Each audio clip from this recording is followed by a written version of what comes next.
In the last few verses, first we were given a hierarchy, the least effective being blindly following ritualistic practice.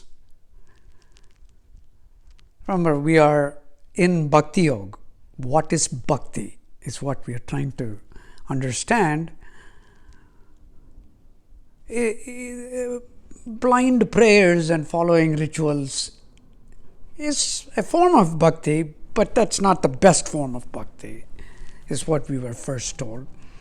And then the next in the order was seek knowledge, and then meditation, and then it was detachment from the outcomes of our actions. Then came a suggestion of love. Having love in your heart is a great form of bhakti.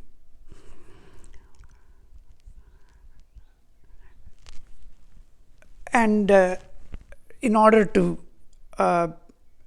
practice that, what to avoid?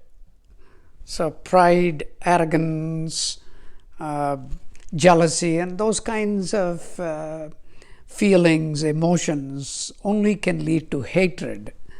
Therefore, suppress them and nurture modesty, contentment, and things of that nature.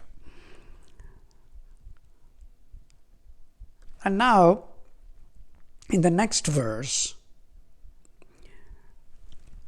what is explained about bhakti is that any behavior that is harmless to others is what should be practiced. Do not harm any of the surroundings. And do not be perturbed due to peer pressure. In other words, you may be harmless, you may by nature. I am harmless by nature, but then something in the surroundings change my nature and causes me to effect some harm to others. I need to avoid that, therefore. So, the emotions that correspond to these are in the order fear, anxiety, and anger. So if by my surroundings, I get fearful, then that will lead to anxiety, that will lead to anger, and that will lead to harm to others. There is one more added in this verse, which is overjoy. Do not be overjoyed from your successes.